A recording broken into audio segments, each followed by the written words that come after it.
Pemirsa, polemik bakal calon presiden Ganjar Pranowo eksis di azan televisi masih hangat diperbincangkan. Musababnya, aksi mantan Gubernur Jawa Tengah itu dinilai sebagai kampanye terselubung, bahkan dinilai sebagai cerminan politik identitas. Kami akan mengulasnya bersama politisi PSI Ade Armando, politisi PD Perjuangan Kapitra Ampera, dan pengamat politik Ahmad Hoirul Umam. Selamat sore Bang Ade, Bang Kapitra, dan juga Mas Umam. Selamat sore semua.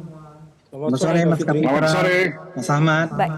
Oke, pertanyaan pertama ke Bang Ade terlebih dahulu. Bang Ade, di mana sih sebetulnya salahnya Ganjar Pranowo ini tampil di video azan?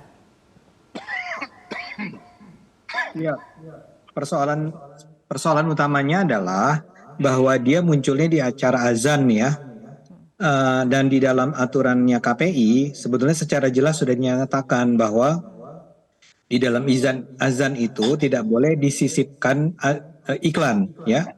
Apalagi iklan politik. Jadi sekarang tinggal apakah kita akan melihat tampilnya Ganjar di sana itu sebagai sebuah iklan atau tidak? Saya yakin itu jawabannya adalah bagian dari kampanye. Itu kita nggak perlu berdebat terlalu jauh lah. Itu pertama. Kedua, aturan Undang-Undang Penyiaran juga mengatakan bahwa setiap stasiun televisi harus menjaga netralitas. Jadi kalaulah ada azan yang di dalamnya termuat ada adegan Pak Ganjar, maka pada saat yang sama karena ada dua kontestan lain, harusnya ada juga azan yang di dalamnya ada Pak Anies dan ada yang Pak Prabowo. Itulah yang disebut sebagai netralitas. Jadi buat saya ini persoalannya adalah pelanggaran aturan, pelanggaran undang-undang, dan itu harus diprotes. Itu kira-kira yang paling basic dari kritik saya. Oke, Bang Ade, tapi Anda yakin bahwa tampilnya Ganjar di video azan ini merupakan bagian dari kampanye politik, artinya ada kampanye terselubung menurut Anda? Itu jelas ya, kita nggak perlu terlalu berdebat soal itu. Itu pasti adalah bagian dari sebuah kampanye yang sedang diselenggarakan oleh timnya Ganjar ya. Karena apa dong alasan lain menampilkan Pak Ganjar di situ ya? Kan ada kalau cuman persoalan talent untuk tampil di sebuah azan, kan ada banyak sekali talent di Indonesia ini, pria-pria yang juga religius, pria-pria yang juga good looking gitu ya, seperti Pak Ganjar. Nah munculnya Pak Ganjar di sana nggak perlu terlalu dicari-cari lah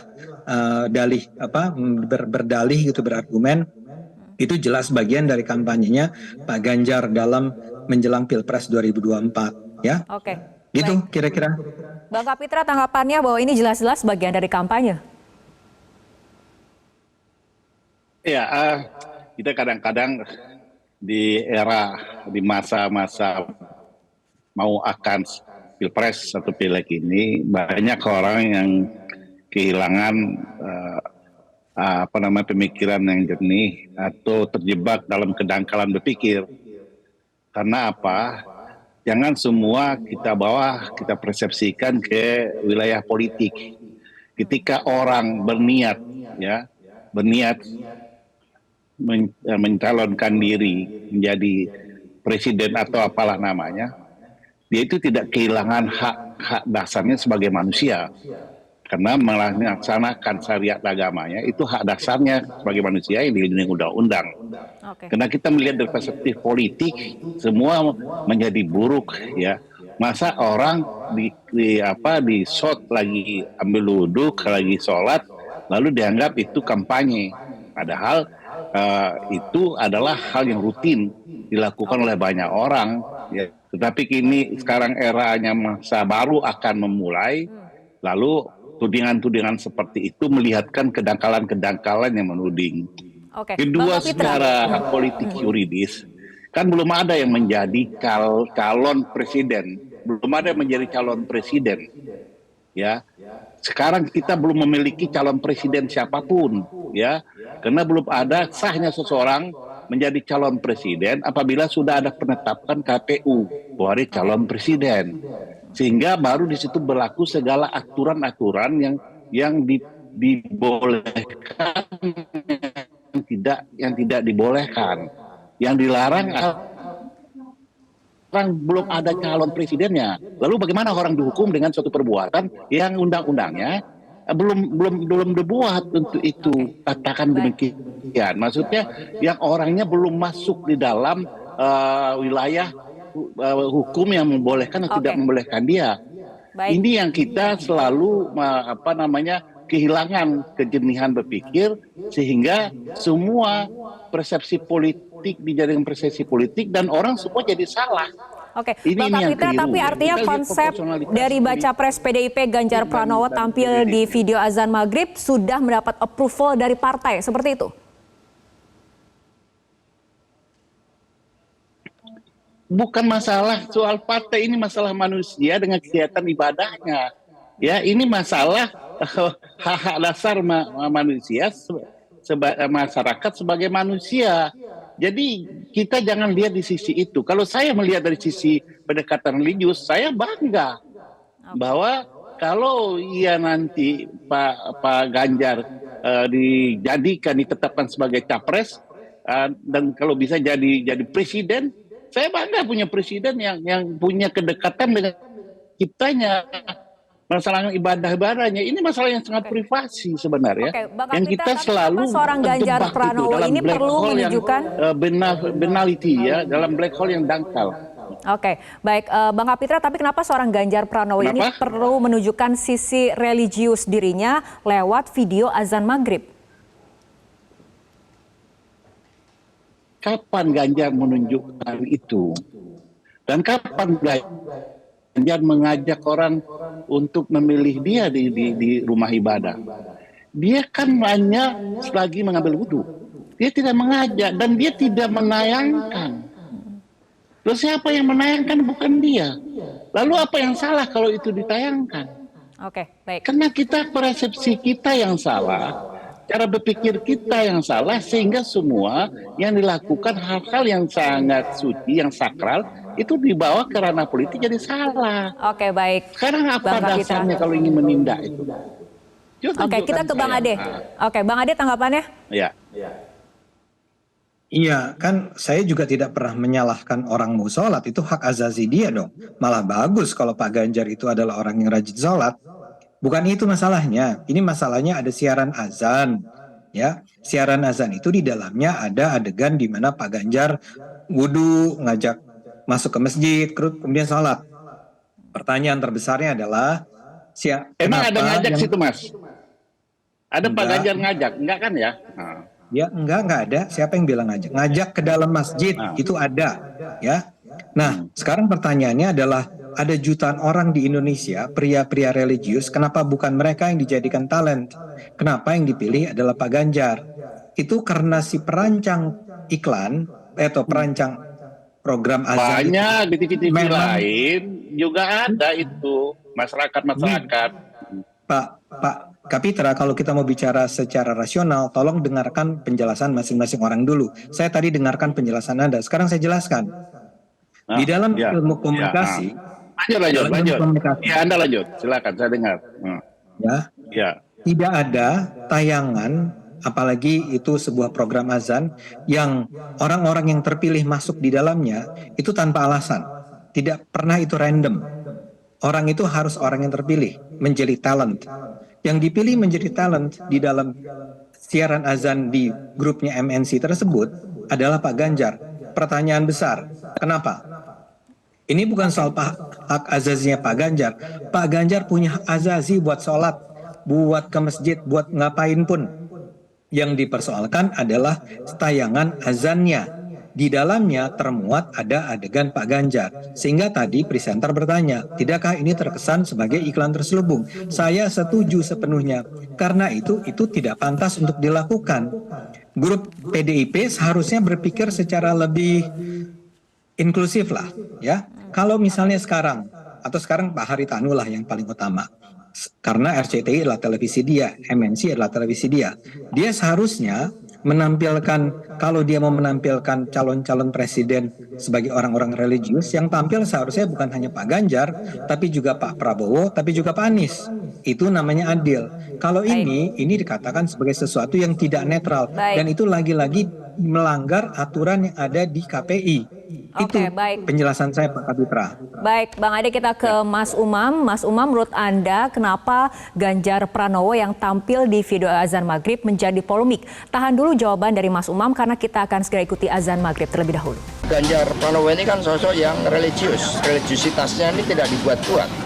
Istrinya Ibu Siti Atikoh juga dari kalangan pesantren, menampilkan kehidupan spiritualitas yang mencerminkan sebagai manusia yang bertakwa kepada Tuhan, bukan sesuatu yang dibuat-buat.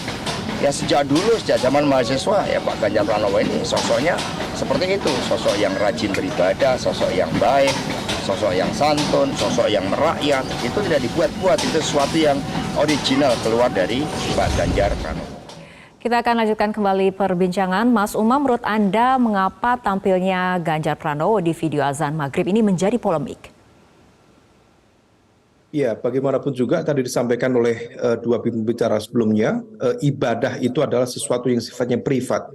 Tetapi ketika hal yang privat itu kemudian dipublikasi, maka kemudian memunculkan sebuah pertanyaan.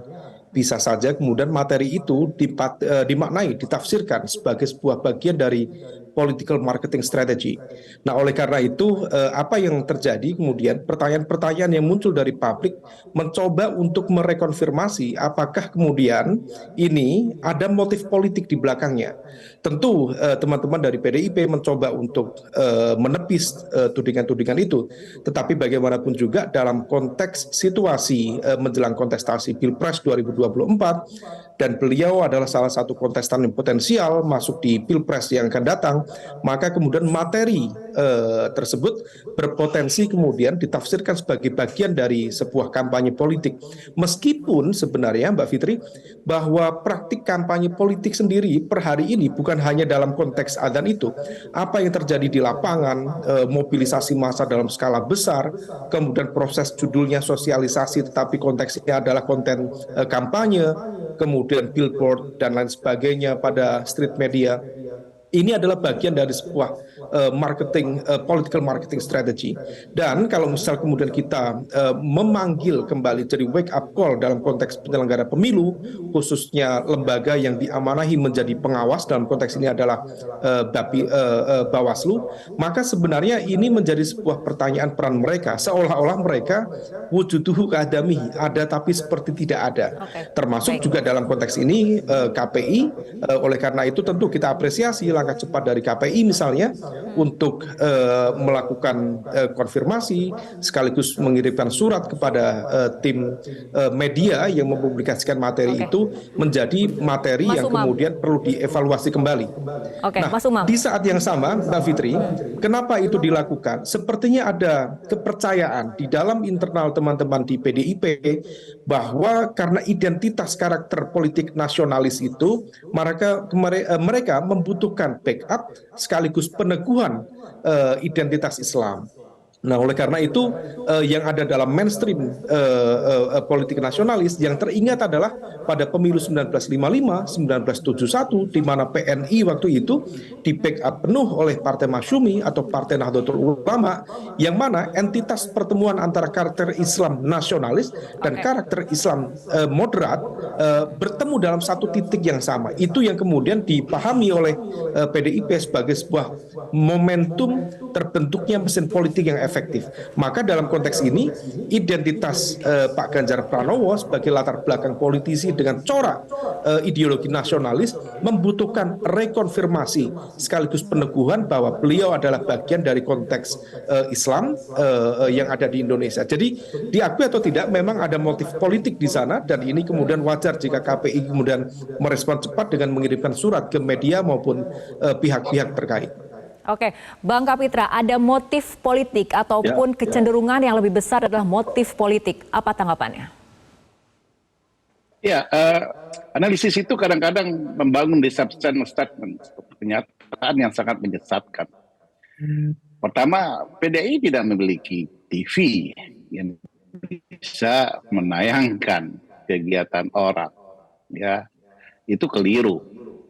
Kedua, kita melihatnya dalam sudut yang tidak netral, karena sudah terbawa persepsi bahwa itu bagian dari kegiatan politik.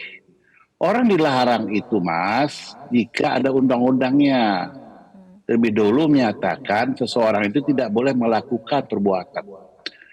Mas Ganjar aja belum lagi ditetapkan sebagai capres yang formil dan legal oleh penyelenggara pemilu. Itu pertama, aturan main itu dimulai kalau dia sudah ditetapkan. Kedua, ya, ini soal kegiatan rutin manusia.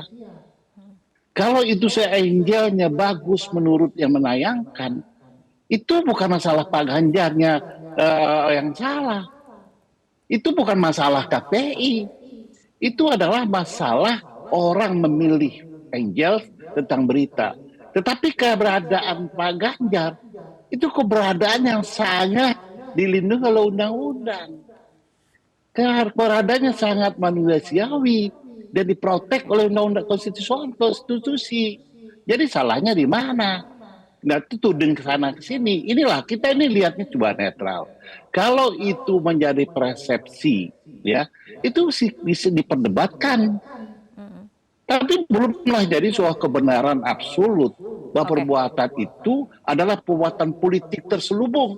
Apa yang terselubung? Orang yang kelihatan, orang yang ngumpet, ya. Kita mempresiasi bahwa itu perbuatan politik yang sembunyi-sembunyi.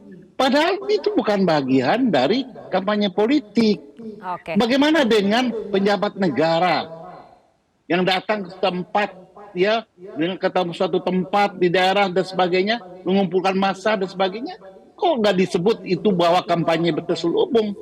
Ya, pejabat negara. Bang Kapitra, jadi kita ini harus fair, harus hadir juga melihat suatu tapi rasanya persepsi, belum pernah ya ada pejabat publik yang muncul di video azan, apalagi mendekati tahun politik seperti ini. Bukan masalah azannya, semua kegiatan politik harusnya menjadi persepsi politik. Jadi semua orang hanya bisa duduk di rumah saja. Nanti kalau Pak Ganjar ke pasar disorot lagi, itu pencitraan politik. Ya, biarkan saja itu berjalan alamiah, dan ketika sesuatu itu sudah final, bahwa dia sudah masuk ke wilayah hukum yang dilarang boleh dan tidak boleh melakukan, itu baru kita bisa menganalisa, baru kita bisa menghimbau dan meminta suatu tindakan. Uang belum apa-apa. Oke, baik, Bang Kapitra. Pemilu belum didaftarkan sebagai capres. Ya, kita ini terlalu emosional karena ketidaksukaan kita atau kekecewaan kita di masa lalu. Oke, baik, Bang Kapitra. Kita minta tanggapan dari Bang Ade, silakan. Ya, saya ulang ya, persoalannya bukanlah pada iklan politiknya. Sebetulnya kalau mau MNC membantu Pak Ganjar sebagai stasiun televisi pendukung Pak Ganjar, bikinin aja iklan buat Pak Ganjar secara nyata, iklan yang menunjukkan bahwa Pak Ganjar itu religius. Tampilkan aja, nggak ada masalah kok. Yang dipermasalahkan adalah bahwa itu tampilnya dalam sebuah siaran azan. Ya, yang dilarang di dalam aturannya KPI adalah di dalam azan. Saya ulang ya, aturan KPI mengatakan itu tidak boleh dimasukkan dalam siaran azan. Kalau mau bikin iklan politik yang di dalamnya ada adegan seorang kandidat itu, mau Pak Ganjar ke, mau Pak Anies ke, mau Pak Prabowo itu ditampilkan sebagai manusia religius, bisa ke masjid, bisa ke gereja, bisa ke kelenteng dan seterusnya, itu boleh, tidak ada masalah sama sekali. Yang jadi masalah di sini, boleh saya tanya Pak Sade? Yang terlarang di sini. Boleh saya tanya Pak Sade? Boleh, silahkan. Apa Pak Kapitra? Peraturan KPI itu menuju ke siapa ya? Ke Mas Ganjar? Apa ke yang menayangkan ya? Yang memang dilarang adalah yang dia bikin surat itu. Ya, yang menjadi objek hukumnya adalah stasiun televisi. Ya, stasiun televisi tidak boleh menayangkan azan yang di dalamnya ada siaran iklan. Itu aturannya. Jadi yang ditegur memang bukan Pak Ganjar.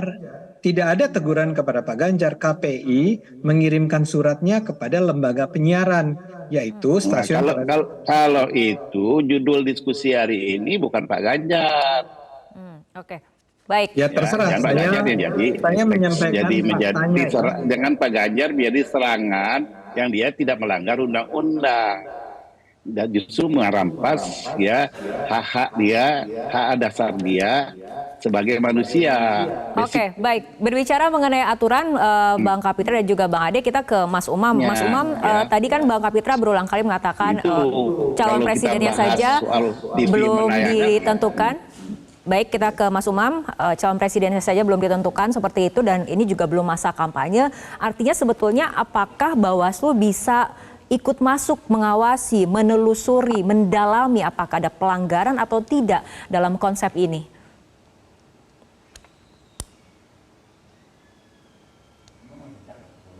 Ya, memang dalam konteks ini Bawaslu bisa masuk dalam konteks semacam pengawasan terhadap proses sosialisasi.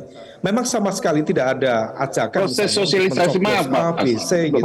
Bawaslu, Tetapi ya bagaimana juga Bawaslu tidak begini, punya begini dalam kewenangan konteks proses ini sosial. meletakkan foto wajah dalam apapun dalam konten-konten materi media itu adalah bagian dari sosialisasi.